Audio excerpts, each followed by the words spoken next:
안녕하세요. 2023년 2월 26일 위험점검 시작하도록 하겠습니다. 지난주하고 달라진 건 없고요. 여기에 일본을 강조하기 시작했습니다. 이제는 구로다 총재 다음 총재가 들어오고요. 구로다 총재의 완화 정책을 이어준다고 하면 미국이 인플레이션이 잡혀야 되고요. 금리 인상을 올해 중에 스톱을 하고 내려와야 돼요. 그 부분이 없으면 결국엔 일본도 그렇고 글로벌 전체 시장이 힘들어질 수 있다라고 보시면 될 것 같고요. 여기 5개 중에서 올해에서 제일 무서운 거는 여기입니다. 실제로 4번. 확실하게 구체화되진 않았지만 일본이 금리 인상을 하면 글로벌이 흔들거리기 시작할 겁니다. 중국은 살아남기 위해서라도 금리를 완화 정책을 하고 싶은데 미국과 일본이 가만히 두지 않는 그런 분위기로 가고 있다. 금융 전쟁이 일어나고 있는 걸로 보입니다. 나머지 내용들은 세부적으로 하나씩 살펴보도록 하겠습니다. 이제 신용위험입니다. 43이었던 게 45까지 올라왔고요. 원달러 환율은 지금 1317원까지 올라왔습니다. 많이 올라와 있는 거고요. 금요일 날 밤에 많이 하락되어 있는 상태입니다. CDS는 제법 올라온 상태고요. 지금 지진 때문에 터키가 많이 힘들고 이런 부분들이 시장에서는 부정적으로 작용되고 있습니다. 그러면 여기 보시면은 내용은 줄었지만 전체적으로 파란색이라는 거는 그 CDS가 좀 안정을 취하고 있었다라고 보시면 되는데 지금부터 이제 세린메이까지는 아마 또 박스권입니다. 세린메이가 될 때부터 혹은 되기 전인 4월부터 요동이 치지 않을까 그렇게 보이고요. 조금이라도 4월에 금리가 인상되지 않는다는 시그널이 나와야 그나마 괜찮습니다. 5월에가 두 번째, 이제 3월이 한 번 있고 5월로 넘어갈 건데 그런 부분들을 예의주시하시면서 시장 대응해 주시면 좋을 것 같습니다. 다음은 한계개발국 제2금융권입니다. 여기까지 제가 보여드렸죠, 지난주. 요거를 줄여놓은 거고요. 요거는 지금 이자율이 5.26, 5.6일 때 이 정도의 그 빚이 진다고 했었어요. 근데 지금 보면은 이제 이거를 은행 가계대출, 그다음에 기업 자금 조달 대출들을 제가 찾아봤습니다. 그 부분 안에 있는 거고요. 여기가 5.56이었는데 지금 이제 가계 대출이 4.6조 원 가량 이제 줄어들었다. 그렇게 보고 있는 거고요. 1,000조 정도였 잔액은 크게 지남이 없는데 이 1,000조 중에서 대부분이 뭘로 차지하는 거 보이시죠? 주택담보대출이에요. 약 800조가 주택 관련된 담보대출이기 때문에 부동산 가격이 하락되면서 이게 스파이럴이라고 하죠. 자산 가치 내려가면서 같이 내려가는 이 구조 안에서는 크게 영향을 미치겠지만 이만큼씩 대출이 줄어들고 있다는 거는 긍정적으로 보시면 될 것 같습니다. 그러나 이제 문제는 기업 대출입니다. 기업 대출은 12월에 줄었었지만 1월에 다시 늘기 시작했습니다. 그리고 이 잔액액 중에서 대기업과 중소기업, 이 중소기업 쪽이 대출이 무서운 거고요. 그리고 중소기업 중에서도 개인 사업자의 대출이 많다는 거는 그만큼 리스크가 크다라고 보시면 됩니다. 여기 있는 이 기타 대출, 이건 신용이겠죠? 신용대출보다 요거의 4,400조, 440조의 가량의 이 대출들이 무서운 거고요. 그 다음에 여기 CP하고 당기사채 어음과 연결되는 건데 줄질 않아요. 줄질 않고 있다는 것들도 시장에서는 위험한 요인이다라고 보시면 됩니다. 총성원음 정쟁이라고 해서 기업 금융이라고 돼 있죠. 한 개 기업이 압도적으로 엄청 높고요. 이제 근근히 먹고 살고 있기 때문에 은행 쪽에서 대출로 나갈 수 있는 상황이 힘들어집니다. 그나마 금리가 낮춰가지고 사람들이 그냥 예전에 5%일 때 못 넣으신 분들이 4%, 3%까지 해서 놓고 있으니까 다행이지 그러지 못할 경우에 근데 3%는 애매한 퍼센트예요. 4%나 5%가 오면은 예스 하면서 달려들면 되지만 3%는 진짜 애매한 투자 금리라고 보시면 될 것 같습니다. 수출 기업이 40%가 이제 한 해 벌어서 이자 겨우 감당하고요. 이제 무역협회에서 정부 특단 대책이 필요하다는 거, 이 부분들 얘기를 하고 있고요. 그 다음에 제2금융권은 금리란 요구권이 강화를 한다라고 하는데, 금리를 낮추기 위해서 이 정책을 하지만 실질적으로 우량한 사람의 금리가 낮춰지기 때문에 리스크가 점점 커지고 있다라고 보시면 될 것 같습니다. 예금금리 올려서 대출금리의 정가에서 수신 경쟁을 자제를 요청했다고 하지만 이거는 시장 경제로 어느 정도 돌아가야 됩니다. 이걸 강제적으로 막으면 안 돼요. 근데 이분이 누구였는지를 잘 생각하시면 될 것 같아요. 솔직히 강원랜드 사태를 막아주신 분이기도 하거든요. 50조를 그때 투하를 바로 적극적으로 대응을 했었습니다. 그러니까 정부에서 담보로 삼은 거에 대해서 그거를 무시하는 정책들은 공공기관도 동일할 겁니다. 그러니까 이거랑 연결되는 회폭탄은 한전채랑 연결됩니다. 이것도 지금 적자 구조가 나오게끔 자기들이 잘 만들어 놓은 거죠. 안에서 빼먹을 수 있게 만들어 놓은 건데 이거를 엄격하게 대응을 해야 되고요.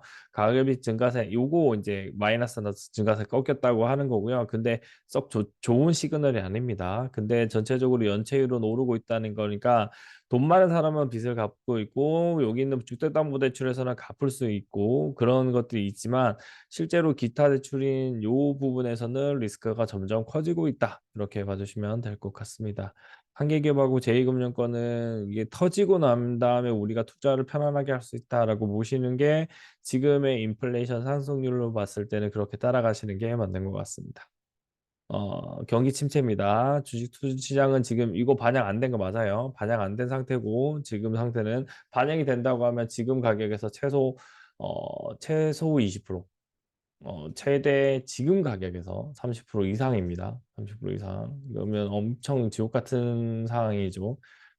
지금이 2,400인데 30%를 딱 때려주면은 거의 뭐 60, 720이 빠지는 거거든요.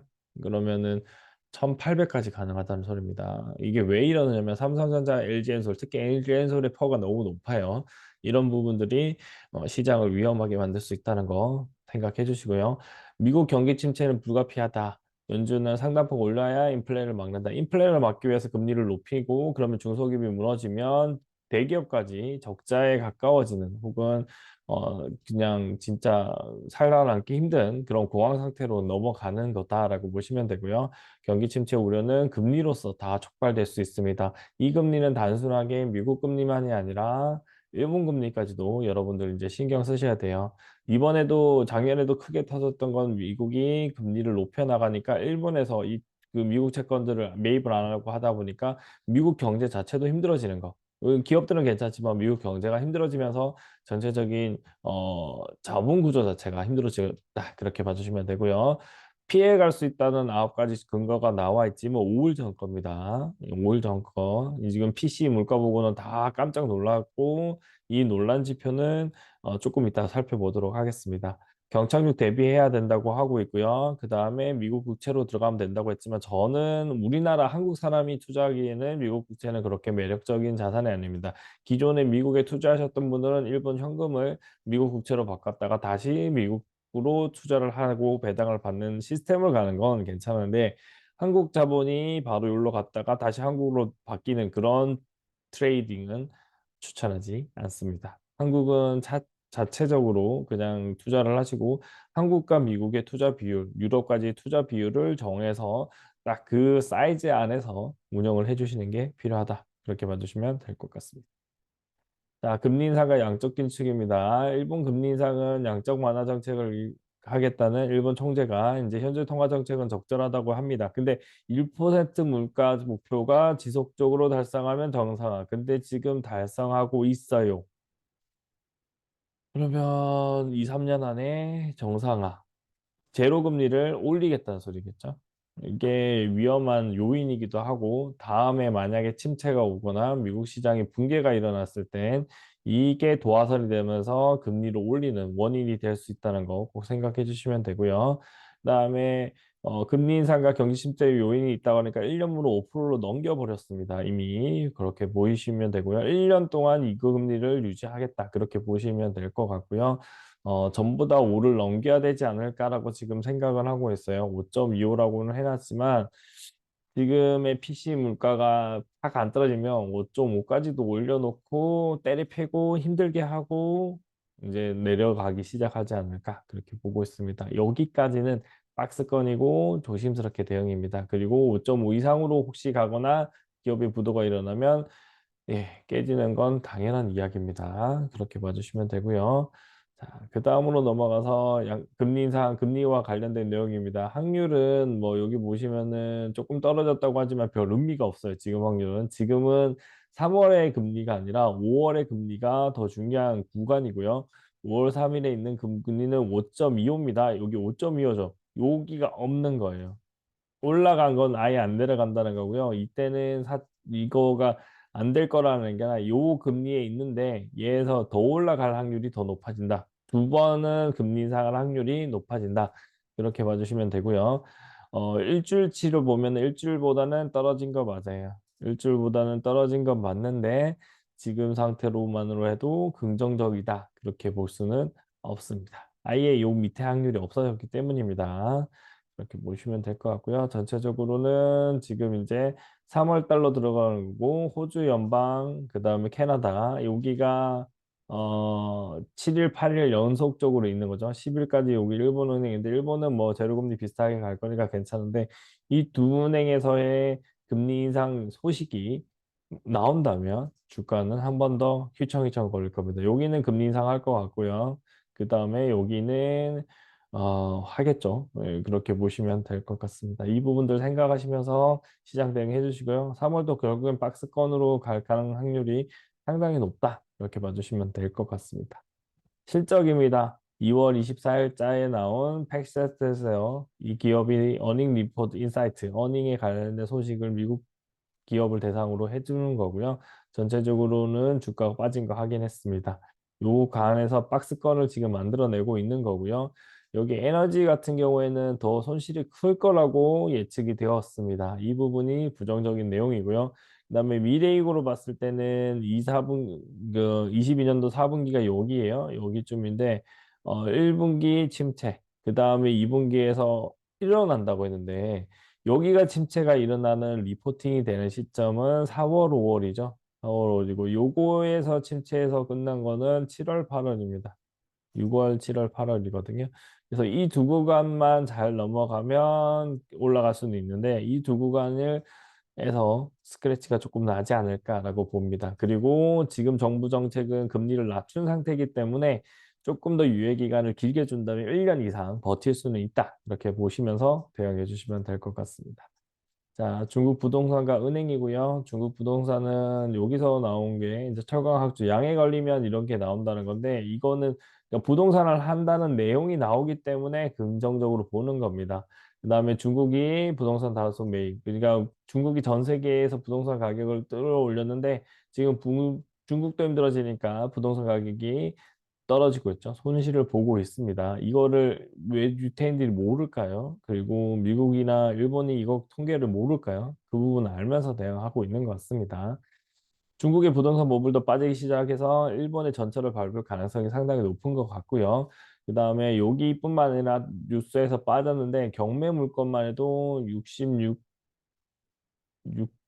66% 정도. 그러니까 많은 양의 경매가 진행되었다. 이렇게 보이기도 하고요. 여기 있네. 66만 건. 66만 건 경매가 있고 역대 최대 낙찰이고 낙찰률은 19%밖에 안 됩니다. 그만큼 이게 경매 물건은 많은데 낙찰률은 떨어진다는 거는 부동산이 이제 마지막으로 가고 있습니다. 여기서 한 번 더 거꾸로질 수도 있다. 그렇게 생각하시면서 대응해 주시고 이거와 관련된 은행들도 한번 힘들어진다라고 보시고 이 은행들은 다 지방이 보증을 쓰고 있는 거죠. 중국 지방 정부가 힘들어질 수 있어요. 자, 그다음에 중국 은행에서는 다 잘리고 다 다르게 대응하는 거죠. 실질적으로는 코로나를 셧다운하는 정책 때문에 자본 회전을 다 막아버렸어요. 중국이니까 가능한 정책이죠. 그러니까 그렇게 보시고요. 그다음에 여기도 이제 갈았다는 거 이제 보여주고 있는 내용이고요. 중국 자체도 부동산과 은행 때문에 힘든 상태입니다. 이걸 부양하기 위해서 금리를 낮추고 싶지만 미국이 고금리 상태 유지하고 그거에 카운터펀치, 그로기 상태에 있는 중국을 딱 때리는 게 일본의 금리 인상 되면서 전체적인 자본 시장이 한 번은 요동치는 그런 게 남았다라고 보시면 될 것 같습니다. 여기까지가 오늘 이번 주 영상입니다. 감사합니다.